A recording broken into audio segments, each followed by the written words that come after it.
biggest food wasters in the world.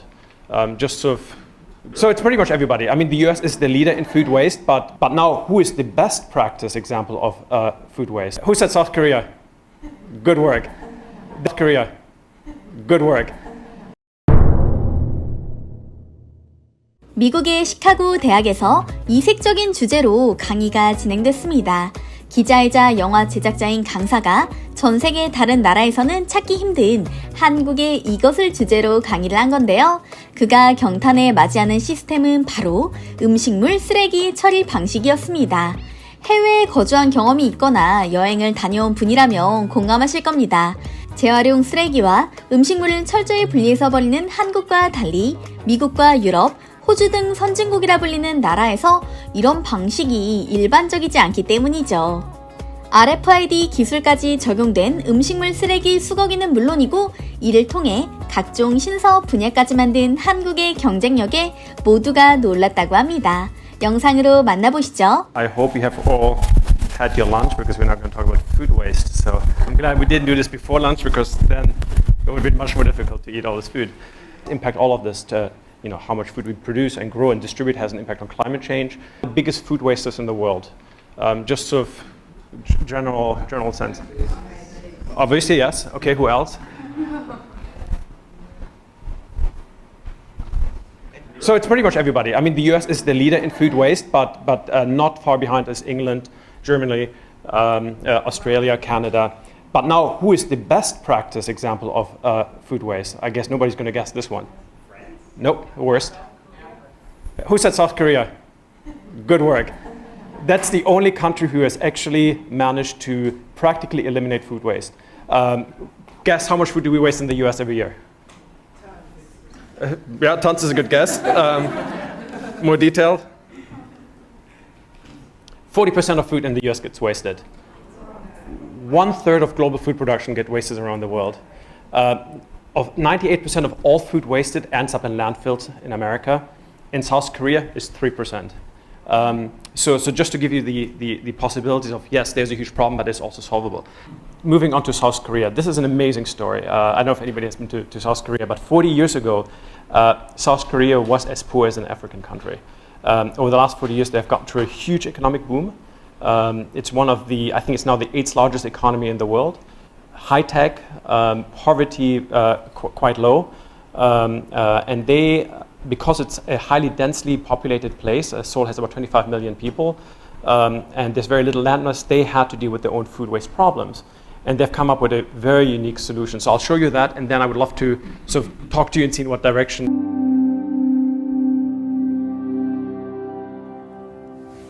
My name is Jungmin Lee, and I've been Buddhist monk since 2011.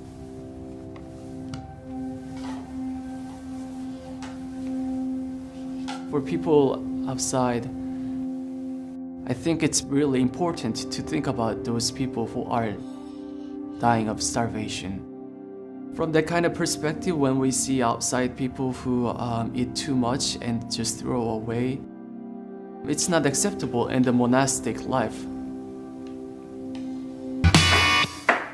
I was born and raised in Chicago. I ended up moving back here in Seoul about 8 years ago. And I've been teaching out here since. We definitely waste less food here than we would back in the US, only because there are lots of small traditional markets around here, so we can go there and just buy what we need for the day instead of buying everything in bulk. Saving foods, this is pretty much embedded into our system. We're just used to it because we've always just grown up this way. My parents are very conservative. We actually have to pay for our food waste. It helps that there's that law because it helps us be more conscious about it. Because it technically makes sense that you pay for what you throw away. Like if you go to a buffet, some places they're like, oh, if you have leftover food on your plate, then you have to pay extra, and they charge you. So it does make sense. You should be held accountable for how much you do waste, and that'll help you be more conscious about saving. So we're throwing away all our food waste in here because if we don't, they're going to charge us. And they'll actually dig Big Brother's through, watching right like there. If we put it in a different container, and they'll go through the trash, like the bags, and see who it belongs to, like especially the ones that are marked. So for me, when I moved back to America for college, I was still separating all my waste. I was separating plastic, bottles, paper, aluminum, and my food waste especially. And I remember at that time, my roommate threw everything into one bag and she just took it out to the dumpster. And I remember thinking that what a waste. 우리나라는 예로부터 푸짐한 상차림을 선호하는 음식 문화 특성상 다른 나라에 비해서 많은 음식물 쓰레기가 발생하고 있었습니다. 런던 협약에 따라서 2013년 1월부터는 은폐수 해양 배출이 전면 금지될 예정인 상황이었습니다. 그래서 정부는 음식물 쓰레기 줄이기를 위한 특단의 조치로 음식물 쓰레기 종량제를 전면 시행할 계획을 수립했고요. 전국의 인구의 99%가 거주하는 144개 지자체를 대상으로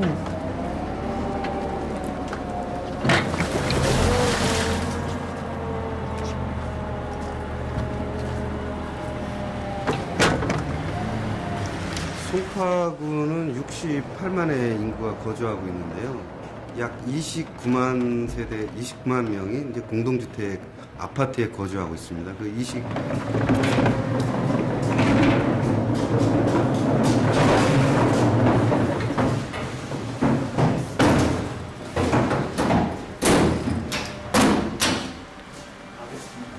2 창을 보면 85%가 지금 차 있는 거고요.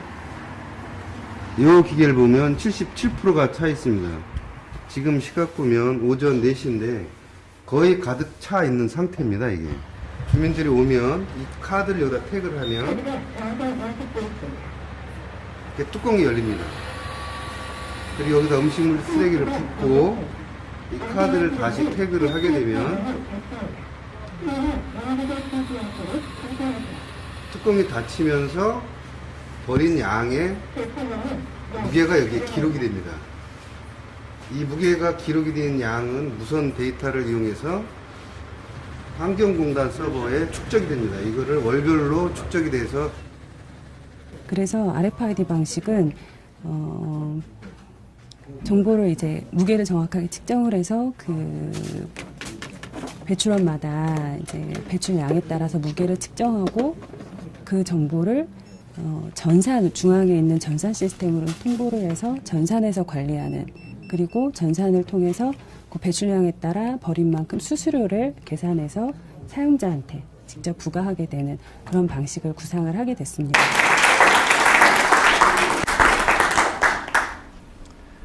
And I think this is the real amazing story about South Korea is they have figured out that waste is not waste. Waste is money.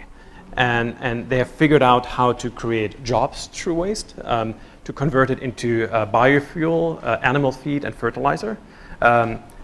Created entire new supporting industries and economies, hire people, reclaim land, and it's really quite an amazing success story. This country 40 years ago looked like the example we saw in some places in Africa. Poor has had this incredible economic driver and was really thoughtful about how to deal with their big problem, which at the time was food waste. Koreans are very much a very sort of generous society. Food is part of everyday life. When you sit down, before you even have ordered anything, you get 15, 20 kimchi side dishes before you order your main courses. And they realize this is crazy. We can't keep throwing away all this stuff. 시카고 대학에서 진행된 강의 어떻게 보셨나요? 한국의 이런 선진적인 시스템이 한국뿐만 아니라 전 세계 모든 곳에 긍정적인 영향을 미치고 있는 요즘인데요. 오늘 이야기도 재밌게 보셨다면 좋아요와 구독 부탁드리겠습니다. 감사합니다.